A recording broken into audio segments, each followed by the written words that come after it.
The year is 2021 and you thought we would have flying cars by now, but DayZ thought otherwise.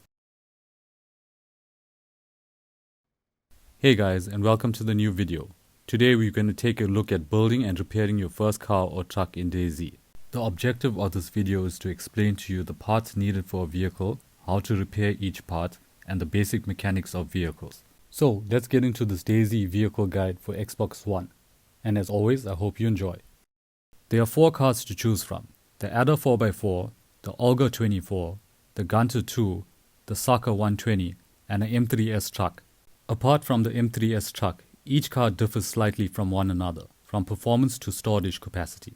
But they all require the same tools and methods to get them in working order. You are most likely to stumble upon a car in this condition, with a few car parts missing or even damaged to a point that they need replacements. The bare minimum needed to get a car to running order consists of 6 main components, which are tires, a radiator, a spark plug, a battery, water and gasoline. For the purpose of this guide, I'll be including the repair kits and tools associated to cars. Tires are specific to the model of car, hence they are not interchangeable. To fit a tire, simply look at the hub, then tap the right trigger to attach the wheel. You are bound to damage a tire or two. From a simple crash to being shot at, the results are the same. To repair a tire, given that it's not ruined, simply combine a tire repair kit with it to restore the tire to worn condition. To prevent your wheels from being stolen, use a tire iron to lock them in place. The first component that gets ruined in a crash would be the radiator. Removing the radiator will result in the water being drained out of it. To attach a new radiator, simply look directly at the radiator mountings and tap the right trigger button. Don't forget the water. By using a container, in this case a jerry can, look directly at the radiator to get the refill prompt. Then hold down the right trigger to top up the radiator. Bear in mind that the radiator gauge displays in the opposite direction. Left is full and right is empty. I personally got caught out with this one. Unfortunately, radiators cannot be repaired by any repair kits, but they can be locked in place with a screwdriver. The next component is the spark plug, one of the rarest components to obtain for cars. To attach a spark plug, simply look directly at the middle of the engine to get the attached prompt, but I found the drag and drop method to be faster and easier when being shot at. Spark plugs cannot be repaired by any repair kits.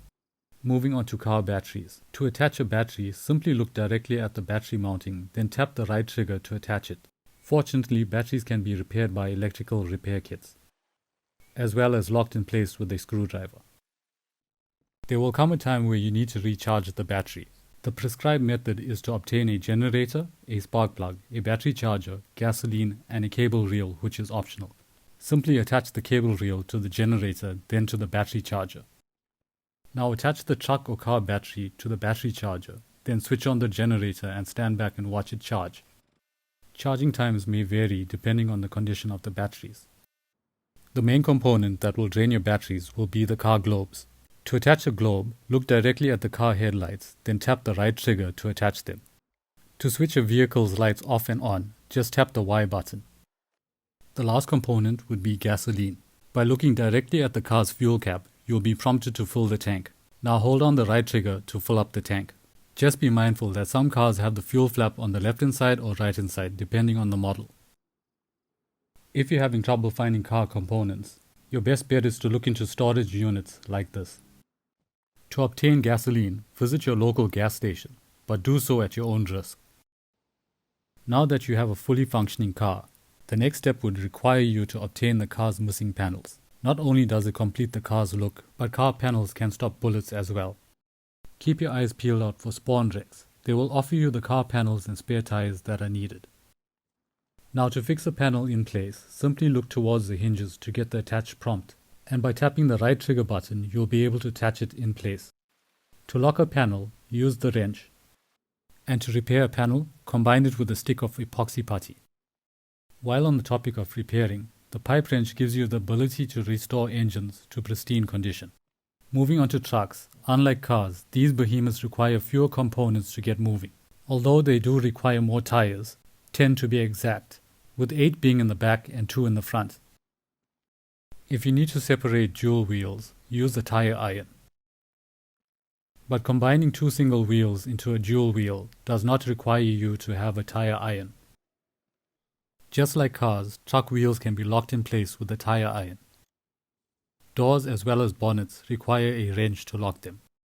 Now all that's left to do is to attach a truck battery, along with at least 3 jerry cans worth of gasoline.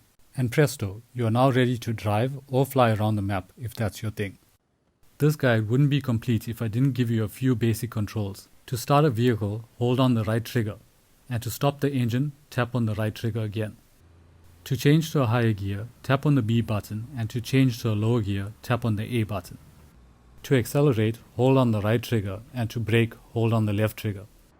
As always, I hope you enjoyed the video and that it was informative to you in some way. Don't forget to hit the subscribe button if you're new to the channel, drop me a like if you learned something new, and leave me a comment letting me know how many times you've died to a car in DayZ, and I'll catch you in the next one.